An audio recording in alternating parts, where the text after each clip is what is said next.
Hi అందరికీ welcome to Wonder Women SS YouTube channel. ఈరోజు మీరు చూస్తుంది కోడి దీపోత్సవం 2025 అండి. చివరి రోజైన నవంబర్ 13th ఎన్టీఆర్ స్టేడియంలో చాలా ఘనంగా నిర్వహిస్తున్నారు ఈ వేడుకని. మన సంస్కృతికి మూలం భక్తి, ధర్మం, సేవ. ఈ మూడు మన జీవన విధానంలో ఒక భాగం కాదండి. ఎప్పుడైనా ఈ విలువలు అంతరించిపోకుండా ముందు తరాలకు అందించేందుకు భక్తి టీవీ శ్రీ నరేంద్ర చౌదరి గారు నిర్వహించిన మహాయజ్ఞమే ఈ కోటి దీపోత్సవం.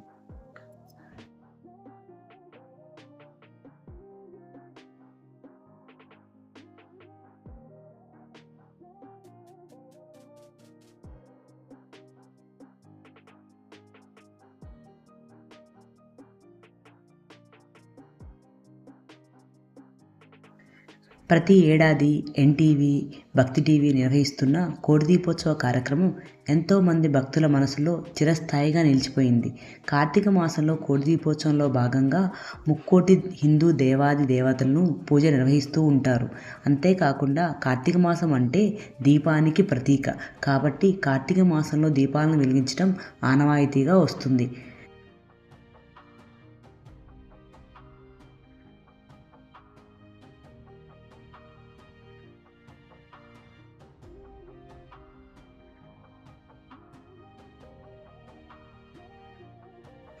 2012లో లక్షదీపోత్సవంగా మొదలైన ఆధ్యాత్మిక ప్రయాణం ప్రతి ఏటా దేదీప్యమానంగా వెలుగులు ప్రసరిస్తూ ముందుకు సాగుతుంది.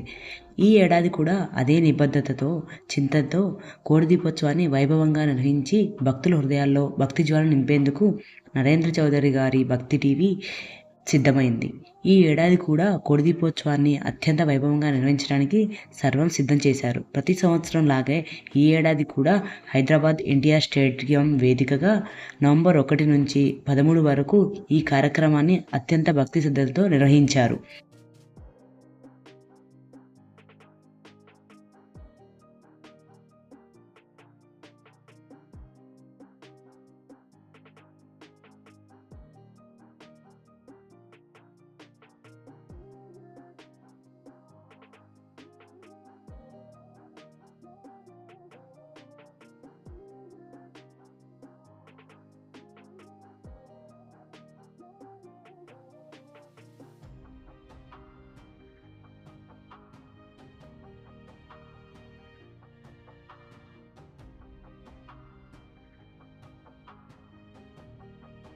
ఈ కోడి దీపోత్సవ కార్యక్రమంలో ముఖ్యమైన ఘట్టం ఒక్కసారిగా ప్రజ్వలించే దీపాలు. లక్షలాది మంది భక్తులు ఒకేసారి ఒకే ప్రాంగణంలో భక్తి శ్రద్ధలతో నిర్వహించుకునే ఈ దృశ్యం మాటల్లో చెప్పలేనిదండి.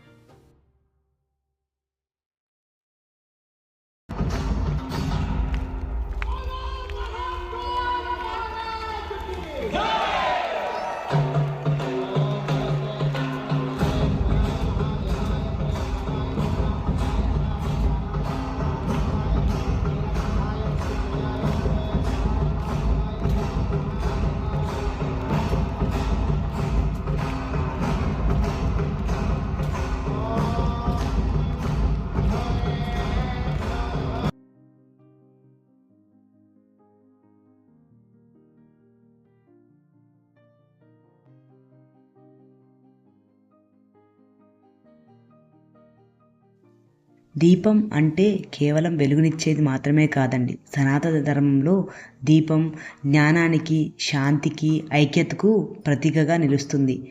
తమసోమా జ్యోతిర్గమయ అనే ఉపనిషత్తు వాక్యాన్ని భక్తి టీవీ కోడి దీపోత్సవం ఆత్మగా నిర్వహిస్తుంది. 13వ ఏట అడుగు పెడుతున్న భక్తి టీవీ కోడి దీపోత్సవం తెలుగు రాష్ట్రాల్లో మాత్రమే కాదు, యావత్ దేశంలోనే అత్యంత నియమనిష్టలతో నిర్వహించే ఆధ్యాత్మిక సంబరంగా వెలుగొందుతుంది. ప్రతి దీపపు వెలుగులో జ్ఞానం వికసిస్తుంది.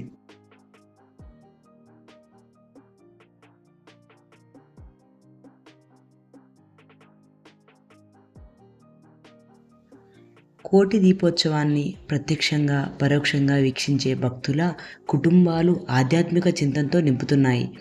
శివనామస్మరణ మధ్య కోటి దీపాలు ప్రసరించే వెలుగులు ఎంత శక్తిలా అనిపిస్తుందండి మనకైతే.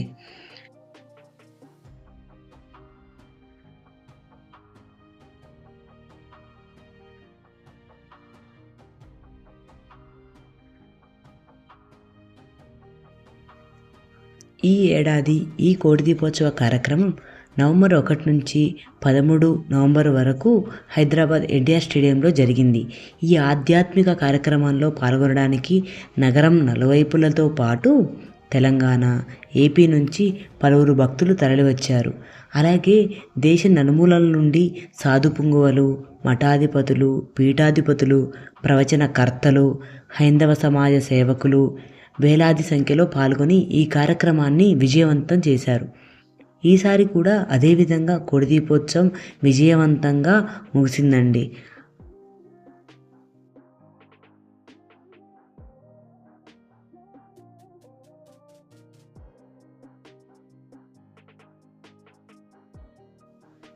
భక్తి టీవీ ఆధ్వర్యంలో నరేంద్ర చౌదరి గారు నిర్వహిస్తున్న కోడి దీపోత్సవం నేటి ఆధునిక యుగంలో సనాతన విలువలను భక్తులకు దగ్గరగా చేసి వేదికగా మార్చడం అతిశయోక్తేమీ కాదండి. అలా చేయడం చాలా గొప్ప విషయం. భారతీయ హిందూ సనాతన ధర్మాన్ని ఇంటింటికి తీసుకెళ్లే ఈ బృహత్తర కార్యక్రమాన్ని తన భుజాలపై వేసుకొని నరేంద్ర చౌదరి గారు ఆ యజ్ఞాన్ని మనస వాచ కర్మన ఇంకా కొనసాగిస్తున్నారు.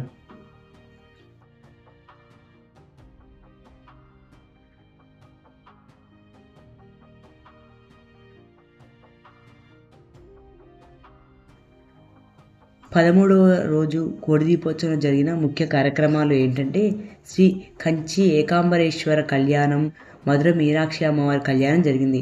ఈ కళ్యాణాలు ఎందుకు జరిపిస్తారంటే వివాహం లేదా సంతాన సమస్యలు ఎదుర్కొంటున్న వారికి మంచి జరగాలని జరిపిస్తారు. అండ్ ఇక్కడికి వచ్చేసి కంచి కామాక్షి అమ్మవారికి, మధుర మీనాక్షి అమ్మవారికి, కాశీ విశాలాక్షి అమ్మవారికి కోటి గాజులతో అర్చనలు, ప్రత్యేక పూజలు నిర్వహించారు.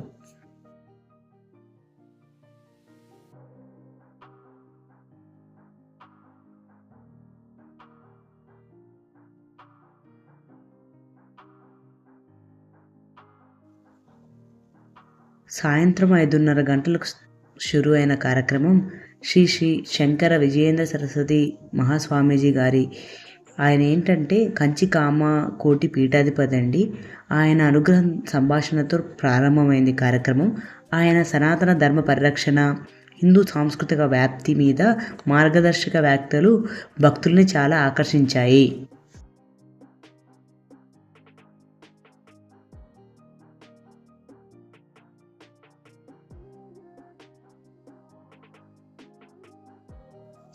ఆయన దీపం ప్రాముఖ్యతను వివరిస్తూ ఆ సందర్భంలో ఈ కార్యక్రమానికి ముఖ్య అతిథిగా విచ్చేసిన మంత్రివర్యులు కోమటిరెడ్డి వెంకటరెడ్డి గారిని సభాముఖంగా గవర్నమెంట్ని మీరిచ్చే రేషన్లో పూజ ఆయిల్ని కూడా పంపిణీ చేయండి, దీనివలన మా భక్తులందరూ నిత్య దీపారాధన చేస్తారు అని చెప్పారు. నాకు ఆయన ఆ మాటలు చాలా సంతోషకరంగా అనిపించాయి.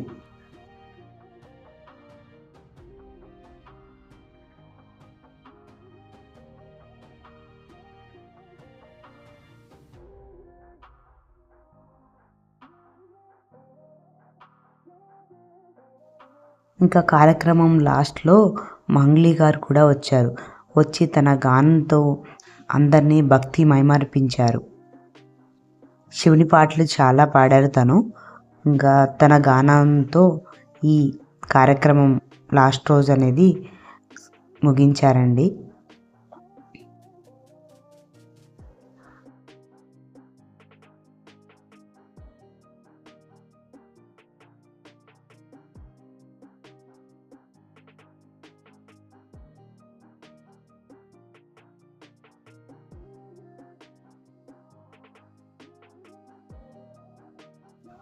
ఓం నమ శివాయ, హరహర మహాదేవ, శంభో శంకర.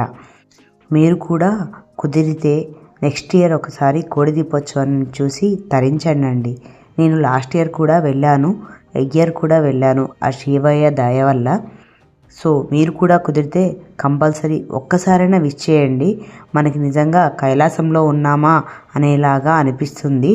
నేనైతే డైరెక్ట్గా చూడటం వల్ల నేను ఆ అనుభూతిని ఆస్వాదించాను. మీరు కూడా ఒక్కసారైనా విష్ చేయండి. అండ్ నేను మీకు చెప్పేది ఏంటంటే మన ఛానల్లో ఇంకా ఇలాంటి వీడియోస్ మరిన్ని వస్తూ ఉంటాయి. ఇలాగే నన్ను సపోర్ట్ చేయండి ప్లీజ్ లైక్ చేయండి, షేర్ చేయండి, సబ్స్క్రైబ్ చేయండి. కొత్తగా చూసేవాళ్ళు మీకు ఎలాంటి వీడియోస్ కావాలో కూడా కామెంట్స్లో చెప్పండి. Thank you. Bye bye. See you in the next video.